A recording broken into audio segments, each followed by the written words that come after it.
اعوذ باللہ من الشیطان الرجیم بسم اللہ الرحمن الرحیم۔ آج بڑے دنوں کے بعد یہ ڈاکٹر بابر صاحب ان کی مسز تشریف لائی ہیں اور یہ بہت ہی سمجھدار قسم کی لڑکی ہے اور اس نے بڑی بڑی لڑکیوں کو بھی سیدھی راہ پہ لگانے کی بڑی کوشش کی ہے۔ آج ان سے پوچھتے ہیں نا کہ اب جو مزید دنیا میں لڑکیاں ہیں، ظاہر ہے ان کی شادی کو ابھی تقریباً 2 سال ہوئے، یہ کیا مشورہ دیتی ہیں کہ لڑکیوں کو کس طرح محنت کرنی چاہیے اپنے گھر کو بنانے کے لیے، اپنے میاں کو خوش کرنے کے لیے اور سیدھی راہ پہ رہنے کے لیے؟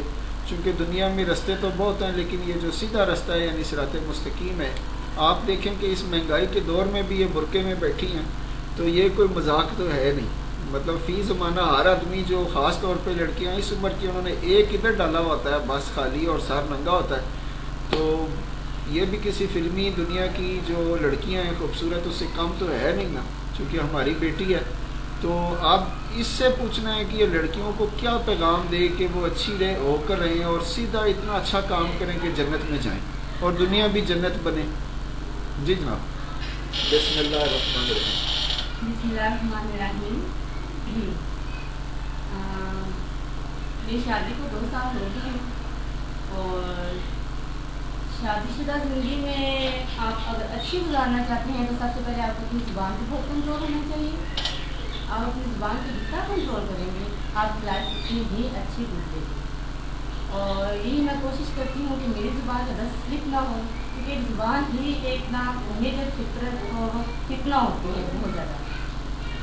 جو اپنی زبان پہ جتنا کنٹرول حاصل کرتا ہے وہ اپنے فتنے سے بچا رہتا ہے، اور جس کو اپنی زبان پہ کنٹرول نہیں ہوتا وہ جو ہے وہ اس فتنے میں جو مبتلا رہتا ہے۔ آپ جتنا خاموش رہو گے، اپنی زبان کو جتنا کنٹرول کرو گے، اتنے دن سے وہ آپ کی لائف جو ہے وہ بہتر سے بہتر گزرے گی۔ فتنہ کا ساتھ نہیں ہوگا، نہ آپ زیادہ باتیں کرو گے اور نہ ہی آپ کو زیادہ سیدھی باتیں ملیں گی۔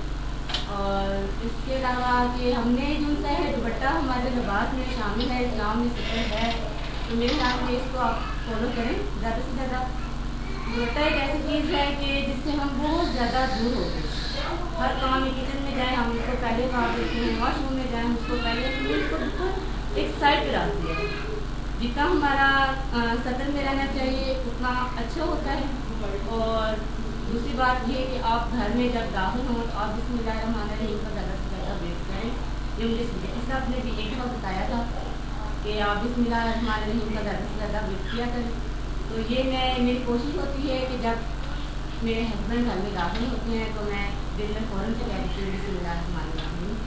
جب وہ ان کے روز کا روز جب وہ پیمنٹ کرتے ہیں، حالات کرتے ہیں، تو پھر میں نے دیکھ لیتی ہوں، میں بسم اللہ الرحمن الرحیم کہہ دیتی ہوں۔ گھر میں جو بھی کام شروع کرنا ہو اس سے پہلے مجھے جتنا مرضی غصہ ہو اندر میرے بھرا ہوا ہو، میں تھکی ہوں، جو کچھ مرضی ہو، مگر میں اس لفظ کو، اس کلمے کو ضرور دہراتی ہوں کہ بسم اللہ الرحمن الرحیم۔ اگر میں پورا نہ بھی کہہ سکوں تو میں بسم اللہ کہہ دیتی ہوں۔ ہر کام میں زیادہ سے زیادہ کوشش ہوتی ہے کہ میں اپنا ہر کام بسم اللہ میں شروع کروں۔ اس سے میں نے سنا ہے کہ بہت زیادہ برکت ہوتی ہے، بہت زیادہ اس کی فضیلت ہے، اور تو میں کچھ کہہ نہیں سکتی۔ یہ چھوٹا سا ایک ہے، آپ کہہ لیں اس کو میں اپنا زیادہ سے زیادہ میری کوشش ہوتی ہے کہ ہر کام میں بسم اللہ چاہے میں نے گھر کا چھوٹا سے چھوٹا کام کرنا ہو یا بڑے سے بڑا کام کرنا ہو، یا اپنے بیٹے کو ایون کی گودی میں بھی لینا ہو تو پھر میں دن میں بسم اللہ الرحمن الرحیم کہہ دیتی ہوں۔ اور دوسرا میں اپنی زبان کو بہت زیادہ کنٹرول کرتی ہوں، کہتی ہوں کہ میری زبان سے کوئی ایسی بری بات یا کوئی ایسی کوئی میرے منہ سے ایسے الفاظ نکل جائیں کہ جس سے دوسرے کا دل دکھے۔ ہمیشہ وہی بات ہے کہ بولتی ہوں بہت زیادہ ہوں، مگر ایسی بات کرتی ہوں کہ جو سن کر زیادہ جس کے ہوٹوں پر خوشی جائے، ماتھے پہ بالنا۔ اس لیے میں ایسے جیسے کہہ لیں کہ ہمارے اس میں کہتے ہیں کہ ہاں یہ بہت زیادہ بونگیاں مارتی ہیں، تو اس طرح میں باتیں کرتی رہتی ہوں۔ اس میں میں کہتی ہوں کہ سارے ہونٹوں میں مسکراہٹ لازمی آ جائے انسان کے۔ اور اچھا یہ بتائیں نا، وہ جو ٹرکس ہیں یا ٹپس ہیں کہ آپ کے جو ہسبینڈ تھے شادی سے پہلے خاصے موٹے تھے، تو آپ نے کیا ایسی ترکیب اختیار کی کہ وہ بہت ہینڈسم اور سمارٹ ہے؟ تو یہ ڈاکٹر صاحب آ گئے سامنے، اس وقت دیکھیں یہ 2 سال پہلے کافی موٹے تھے، یعنی 90 کے جی تھے، اور اس وقت یہ لگ رہے ہیں 45 پر۔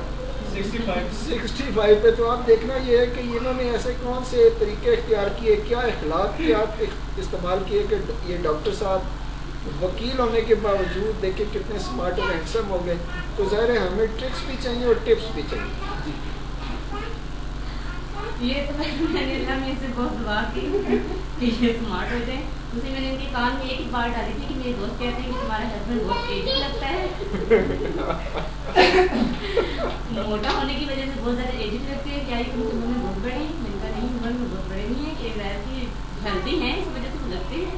اس لیے میں نے کہا تھا کہ اسمارٹ ہو جائیں, آپ بہت زیادہ فزیکلی آپ بہت زیادہ موٹے رہتے ہیں اور بہت آپ کا ویٹ بہت زیادہ ہے لوز کر رہے تھے. تو دوسرا یہ واک پہ بہت ڈیلی یعنی کہ اس سے وہ کرتے ہیں کہ واک ڈیلی کرتے ہیں. ایون کہ انہوں نے فرسٹ ڈے بھی واک کی تھی, سیکنڈ ڈے ولیمے والے دن بھی واک پہ جا رہے ہیں. اس لیے شروع سے عادت بنی ہوئی ہے, میں نے انہیں کبھی روکا بھی نہیں ہے, نہ کبھی روکا ہے کہ ہم واک میں جائیں, واک کو بھول جانا چاہیے. یہ واک ڈیلی کرتے ہیں. انہیں میں ٹینشن بہت زیادہ دیتی رہتی ہوں کہ میں نے اپنے بیٹے کی یہ چیز لینی ہے, وہ چیز لینی ہے, آپ کو یہ چیز پوری کرنی ہے, وہ چیز پوری کرنی ہے. تو یہ خود بخود ہی یہ ٹینشن سے سمارٹ ہو گئے. ٹینشن سے سمارٹ. اچھا یہ بتائیں نا کہ جو برقع ہے اس کے کیا فائدے ہیں؟ برقعے کے فائدے جو ایک نظر آتے ہیں کہ آپ چاہ رہے ہیں اس نے کیا کپڑے پہنے ہیں, جس کو فیشن کا کوئی اتنا اگر شوق ہوتا تو یقیناً یہ دکھانے کے لیے برقع اتار بھی سکتی تھی. لیکن چونکہ ایک فائدہ یہ ہوتا ہے کہ بے شک ایک ہی سوٹ پورا مہینہ پہنے رکھو, اوپر سے آپ نے برقع پہنا, کسی کو پتہ ہی نہیں, تو اس طرح کم خرچ اور بالا نشین ہوتا ہے. ایک فائدہ برقعے کا یہ ہوتا ہے کہ جنہوں نے برقع کیا ہوتا ہے ان کے چہرے پر میک اپ کرنے کی اتنی ضرورت نہیں ہوتی, اور ان کے چہرے پر ایک خصوصی نور ہوتا ہے جو اس کے چہرے پر آپ دیکھ رہے ہیں, نظر آ رہا ہے کہ یہ برقعے کا کمال ہوتا ہے کہ برقع آپ کو تمام طرح کی جو دھوپ ہے, ڈسٹ ہے, اس سے اور لوگوں کی نظر بد سے بچا کے رکھتا ہے. سب سے بڑی بات یہ ہے. اور باقی جو فائدہ میں نہیں بتا سکتا وہ یہ خود بتا دیں گے. اور کیا فائدہ میرے خیال میں تو انسان کو بہت زیادہ سیفٹی رہتی ہے بھوکے میں. اور دوسری ایک سب سے بڑی بات ہے, میں سب سے بڑی بات اس کو کام کرتی ہوں, شاید وجہ یہ ہے کہ انسان کی دوسروں کی بد نظر ہے ان سے انسان بہت زیادہ بچا رہتا ہے. اور یہ بھی ہے کہ کرسچن ہے وہ اس عورت کا کہتے ہیں کہ نام سے بھی کہتے ہیں کہ جو جن سے ہے وہ جس کا سطر نہ ہو, جس کے جو اپنے آپ کو دکھا رہی ہو, دکھلاوا ہو, یہ بھی ہمارے سننے میں آیا ہے. بیسیکلی کہ مجھے اتنا اس کے بارے میں ہوئی بات ہے, کافی بات ہے, تو پتہ نہیں ہے. میں اسٹڈی سے بہت زیادہ دور ہو گئی, جب شادی یہ کریں میں کچھ نہ کچھ میرے نظروں کے آگے سے گزرتا رہتا تھا, تو کبھی میرے مائنڈ میں بھی رہتا تھا کہ یہی ہے کہ اسلام میں ہے سطر ہے, اس کے کچھ فوائد ہیں تو ہے نا, اللہ نے ان کا حکم دیا ہوا ہے کہ ایک ہی ہزاروں فائدے ہوں گے عورت کو, تبھی وہ ہے بات.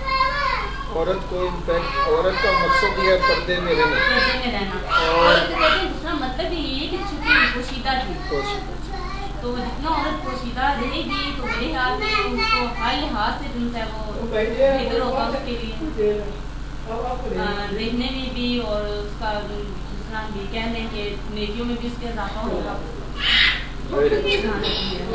تو اب فیوچر میں کیا آپ دیکھ رہی ہیں کہ خواتین جو ہیں وہ جو مطلب سیدھے راستے پر نہیں ہیں, ان کو کیا آپ پیغام دینا چاہتے ہیں کہ کیا وہ نماز روزے کی طرف آئیں, سیدھے راستے پر آئیں اور اللہ نہ کریں؟ جہاں کا جیسا زمانہ جا رہا ہے, جیسا دور جا رہا ہے, تو مجھے نہیں لگتا کہ کوئی بھی اصلاح کا پہلو ہے یا کوئی عورتوں کو کر رہا ہے. جو ہماری عورتیں ہیں جن کے بارے میں ہمیں دیکھنا چاہیے, جن کی طرف دیکھ کے ہمیں زندگی کا اپنا رائے ہمیں بنانا چاہیے, زندگی گزارنی چاہیے, ان کو ہم بالکل نہیں فالو کرتے. وہی بات ہے کہ ہمیں دیکھنا چاہیے سب سے بیسٹ جو ہے حضرت فاطمہ رضی اللہ عنہا کی زندگی ہے, ان کو اپنانا چاہیے. حضرت عائشہ رضی اللہ عنہا ہے, ان کو اپنانا چاہیے, ان کی لائف کو دیکھنا چاہیے, ان کو اپنانا چاہیے. نہ کہ ہم جو ہے وہ جو آج کل کی وہ آئی ہوئی ہیں ٹی وی وغیرہ میں یا دیکھتے ہیں, ان کو ہم فالو کرتے جاتے ہیں, ان کی پیچھے کاپتے جاتے ہیں. جو روایات جو جن سے اقدار کی ہے وہ یورپی عورتوں نے جن سے وہ چھٹکارا حاصل کرنا چاہ رہی ہیں. مجھے زیادہ سے زیادہ کوشش ہے کہ یہ جو ہمارے رسم و رواج ہے, یہ جو ہمارے ادھر ہو رہا ہے, اس سے چھٹکارا حاصل کریں, ہم ان کو اپنانے کی کوشش کر رہے ہیں. اور اسی میں ہم بھاگم دوڑ جو ہے وہ ان کے طریقے کا ان کو اپنانے کی کوشش کر رہے ہیں. وہ ان کو چھوڑنا چاہ رہے ہیں, ہم تو ان کو اندھا دھند ان کو اپنانے کی کوشش کر رہے ہیں کہ ہم ان کی شانہ بشانہ کھڑے ہو جائیں, جیسی عورتیں وہ ہیں ان کی طرح ہو جائیں.